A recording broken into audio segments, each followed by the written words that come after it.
Take tattoos out of the thing. And this is skin, right?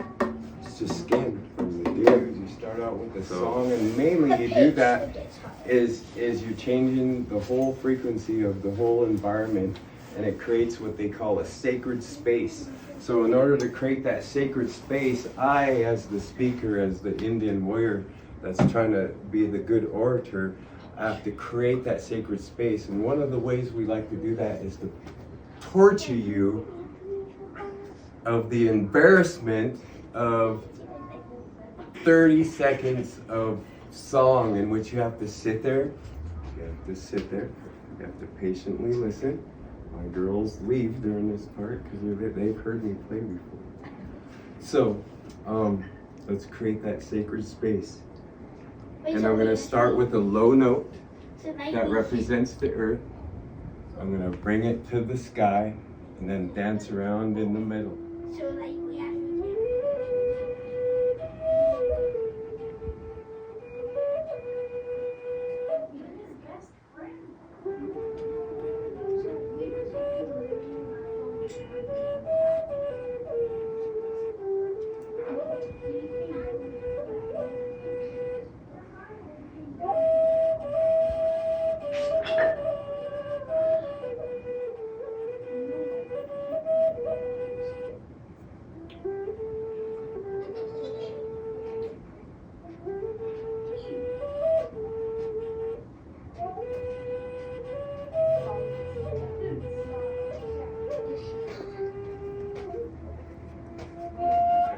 As older men, as we get older, we're expected to be able to speak in public. We're expected to know what to say at funerals. We're expected to deal with trauma. This is all culturally taught to us by the time we're 12, we should know how to mess with rawhide, rocks, antlers, and everything you need for survival.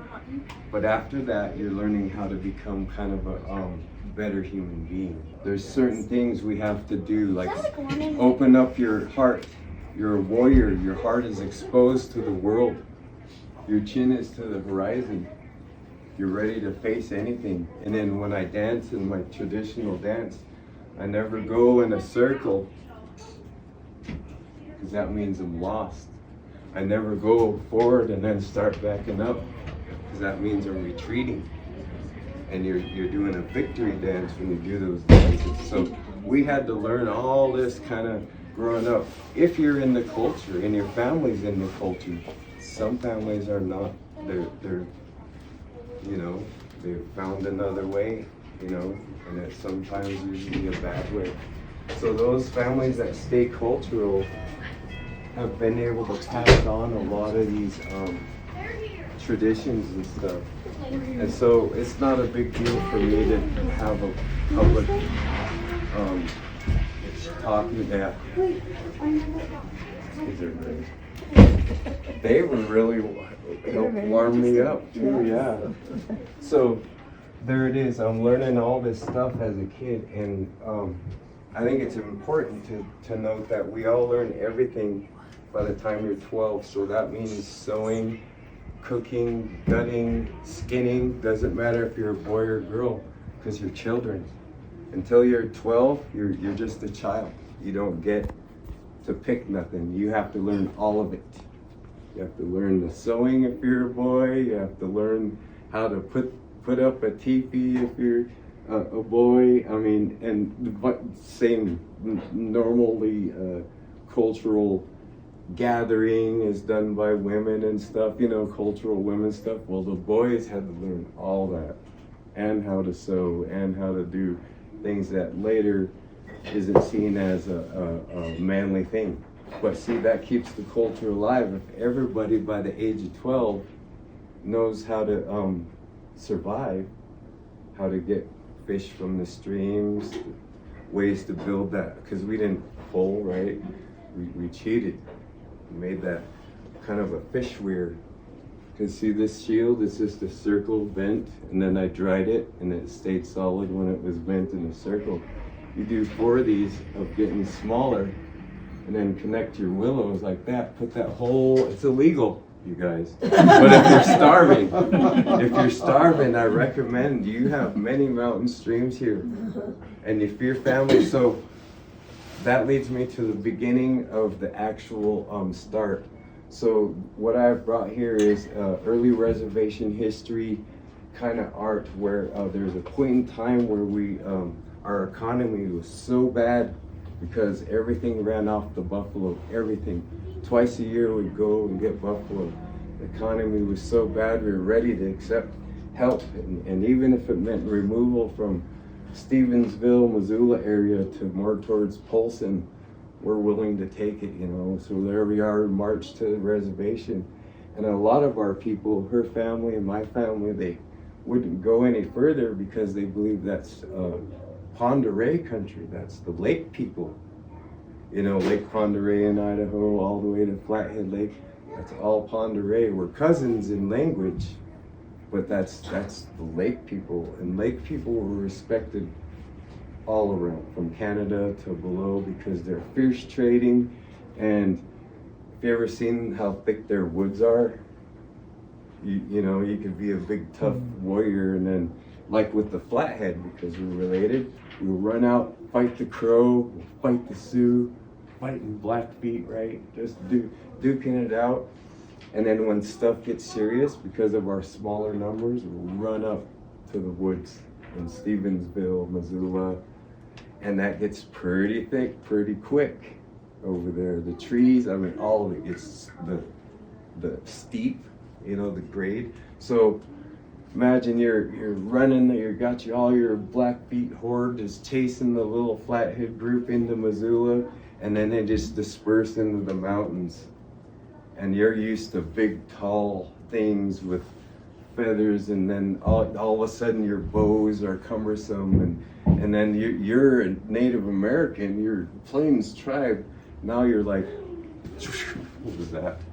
I think there's Indians in these bushes here, guys. We gotta get out of here. So that's why the Pend Oreille were so respected by other tribes, is they're the ultimate form of what we are.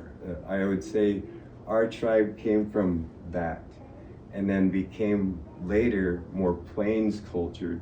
So the Flathead, because of the hand sign for the reason we're called Flathead is because we became kind of part Plains and stayed plateau with the salmon and the basket fishing I was telling you and all that. By the way, you just put that in the stream, let it sit, come back later, pull that up, and that water rushes out, and you'll see them fish flopping. It'll keep your family alive, you know. But back to the story. So there we are, running in the woods, battling it out. But we're one of the only, us and a tribe in Canada called Shuswap are the only tribes that are both plains and plateau. I mean, we have strong roots in both cultures. So that's why you'll see dance sticks a little bit longer, because we're not totally wood, you know, by the lakes, thick woods people. We come out to the plains, touch the enemy just like the big boys, but we are a smaller tribe, so we did have to kind of sneak back to the mountains. And my mom culturally always said, these mountains, they protect us. No matter what you do in the world or where you think to live, remember, come back to these mountains if you think there's danger out there, right? So early reservation history, we're now in Arlee, and we wouldn't go as far as Polson or Pend Oreille country, and we're staying near that one area, and Evero, kind of Missoula, even though we couldn't be in Missoula without being a renegade, which could get you arrested back then. So we stayed kind of on the res as far as Evero. Hello, have a seat. So then we never had culturally, we had prophecies that made sure we were to never fight the cavalry, never to make war with the newcomers. Matter of fact, we knew they were coming, and that we knew they were never going to be a war with them because we would lose. Our prophecies say that the people coming at that time would have a time where they need us. And so I'm supposed to keep my language, my culture, the plants, the culture. By that I mean that fish thing I was explaining, the real survival stuff, like that can make you live without anything here in Montana, you know, culture. So you're kind of they were kind of removed at this time period from their homeland, right? And so what they did was they had no fighting. We had our own government agent. His name was Peter Ronan.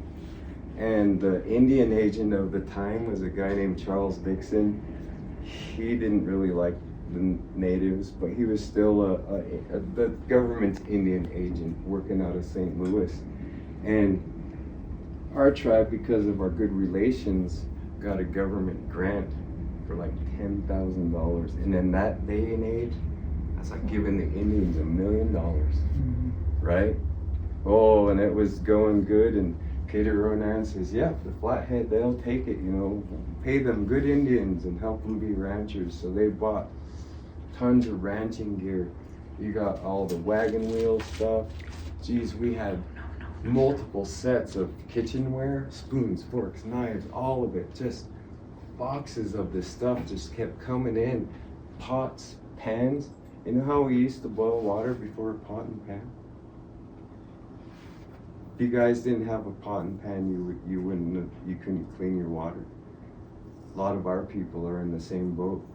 And that's why I'm here teaching stuff. Let me tell you real quick, you get one of these rawhides after that deer, you clean both sides of it so it's clean. It's skin, you can clean it. You can even put soap to it, wash it. But I wouldn't if you're gonna do this. What I would do is get deer rib fat, grease one of these up really good, soak it in water so it's flesh again, and then you dig a hole, and then you have your greasy hide. And this is on that card, on that video. I think it'll be up, I'll give it a few months. There's a short documentary. So I dig that hole, and I put that hide in it, you know, and then I put weight so it doesn't like loop in on itself like a Walmart bag or something. And I let it dry a little bit, and it hardens again to that shape of that hole, like a kind of like a bucket shape. Well, I leave that hole. You ever heard the phrase, oh, we were so poor, we ate stone soup? Some of us are old enough to know that when you heard that one. So what it is we would take our fire, and we would put rocks in it. Then we fill up our hide with that water, and you go get a forked stick and grab one of those hot rocks. And now you keep it 6 feet away, because you never blow on a rock, it'd shatter, right? So take that wide stick, 6 feet away, so keep your eye safe. Grab that rock and just carry it over as long as it takes. Let it cool a little, whatever, but all that ash is flying off. It's getting cleaner just being in there. And 4 rocks, it's bubbling. 4 rocks, it's bubbling. And you can live off it. So poor, we ate stone soup. The hide, what did we put on the hide? Fat. There's enzymes in the deer hide itself. So you're not eating the deer hide, you can still get out the enzymes. There's minerals in the rocks. Boy, if you had one wild onion, we're talking stew tonight. But that'll keep you guys alive, you know? There's times where it's like, looks like stone soup tonight, but no, I actually have pots and pans. I bring the whole thing to the woods with me, you know? But I don't need to. And I think it was important for our people and my family to know that I could do that without any modern amenities. And that's why I'm here. I have graduated to the medal and this early reservation. We're done with dog days. We're now moving on to horse days. And they're allowing me to teach about, not because dog days we had wolves. We didn't have dogs, we had runts, and that we'd grab from the litter and put harnesses on them, you know, here you go. And that's how we used to do it. Well, now they take that kitchenware. They discovered that you could bend and move and hammer, grind metal. boy, the first pots and pans, oh, it made Dixon so angry because they were broken apart for arrowheads. Jeez. All the serving table and even the tea spoons were flattened and sharpened and turned into arrowheads. Addle, which science and scholarly people say, no, we still had addles, the whole nine. You know, there's a rock with strings and 3 other rocks. That was also pretty common. But you can't see it if you're an archaeologist, as it's turned to dirt. You know, it's just a rock, 4 rocks in a pile after a few years. And I would like to also, so we adopted it, they would take these, make spears. So you take the hoe handle, you take the hoe off the handle, you put this, because we didn't have that strong of wood. And it would, overnight, I bet you we figured out how tough that hickory is. And then, no, that can help me get an elk, you know? If I get them in a draw and have someone blocking that draw off, that's what spears are for. Either that or horseback, but that's more modern. There used to be, we'd hunt in groups and kind of make the animals go where we wanted them. It's also illegal now. Well, I wouldn't want you guys with your rifles. Okay, boys, here's the field with the deer. Start walking them towards that draw. Me and Hank here will pop them off and have us a turkey shoot once they get in that draw, right? It's just not fair. Have 10 of us guys working together with rifles. Yeah. But let's go back to what I'm talking about. Our economy was down. Things were shut off. We were cut off from our life source and then removed to the reservation. And so then we found, because of help from the government, we didn't understand that this was to help us ranch and make fences and do all this stuff. What we did was we made tools, weapons, and art. And we thought that is gonna somehow help us, propel us into the future. We'll use all this good stuff, but we used it in a way that was culturally appropriate for us. We didn't totally adopt a new way right off the bat. But soon enough, when Dixon came around, by the time he came back from St. Louis, boy, every man had a brand new horn-handled knife. You just take the knife off the kitchen handle and you just put that bugger right, 'cause, you know, it's far more superior. Now I can do multiple things with it. I can even lay it along my thing and do really flat dried meat for, you know, because you need it really skinny and hang it. And we don't dry meat. We do fire under it to smoke, because I want that to be clear that our tribe is actually jerk. Now it's safer to smoke it because you're not letting it get flies, rancid. It has no chance, and you don't have to cut it as thin. So if you do get meat and your economy shuts down and you're having to live like us, you just remember that these kind of knives are best. And then my other one, kids like this. This is my other one, my mainstay. Like, I have hunting knives and stuff, but these are the ones that got real use. And because of how much I love them, both of these are now art.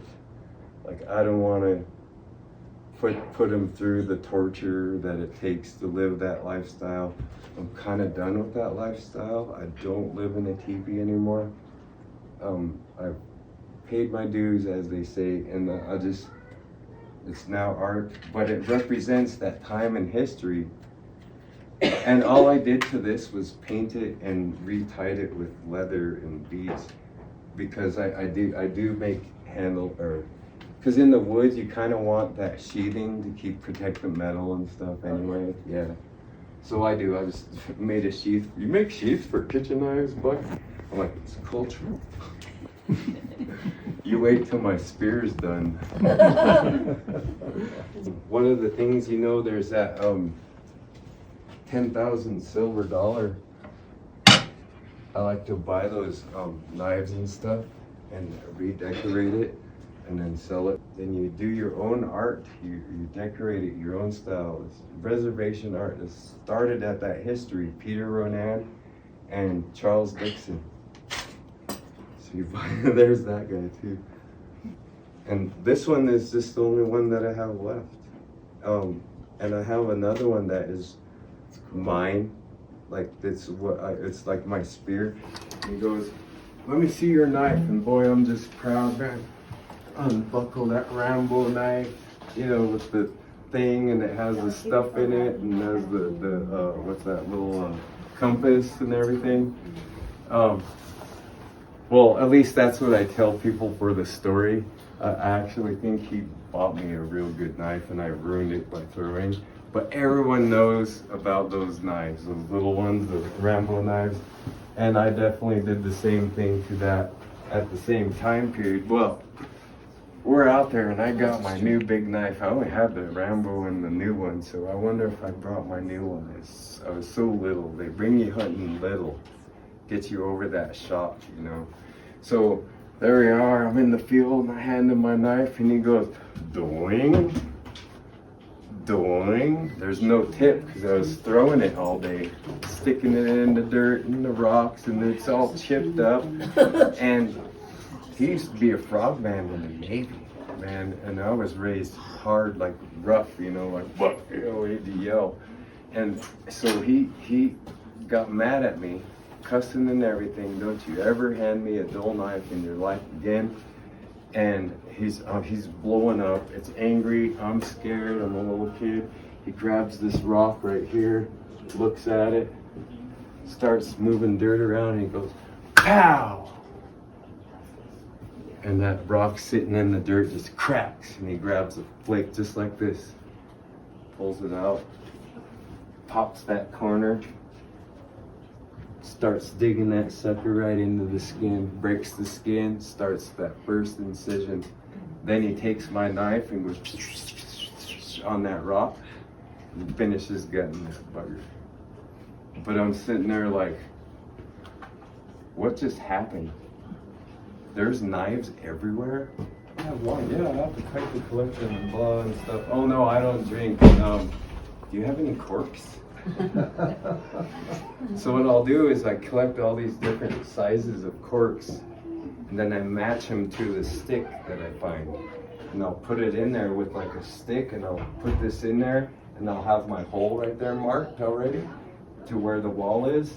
So I'll have the stick stop right there, and then I'll put that cork in till I hit that stick it's sitting on.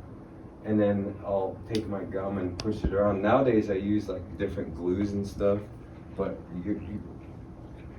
I was homeless in a teepee and in a metal band, and only made money coming out of the woods to sell art, you know. But this kind of stuff sold. I don't know, I mean, I kind of went rando with the art because I'm just getting rid of, it was after a class and all these kids, I hated that paint being wasted. So I just started lathering and trying to make sense of it, a design. I mean, we got stripes, we got triangles. Yeah. So we as a tribe are really trying to get everybody, doesn't matter if you're tribal or not, we're all living the same land and we should all learn the same stuff. Like that this berry is poisonous and that you can eat cattail root. You poor children, you didn't know that? That'll save your life. You know, that cattail root tastes like nothing, but medicinally it's geez, it has the starch, so it helps you hold the fat, but it also has all this curative properties, like it helps with cancer and all these things, and it's just food for the Salish is medicine. It never was enjoyment except for berry season. So the cattail root. The root you can powder. Do you chew it? Do you? So I dry it and powder it and use it like a thickener for soups, because Indians, they just didn't have lots of this. But you can still modernize it by you putting it in your flour or something for if you're baking bread and stuff. And then now you're getting something in there, kind of flavorless anyway. Okay. And the cattail, just since we're on cattail, the shoots when they're green, and they have that little green thing with the little stick on it.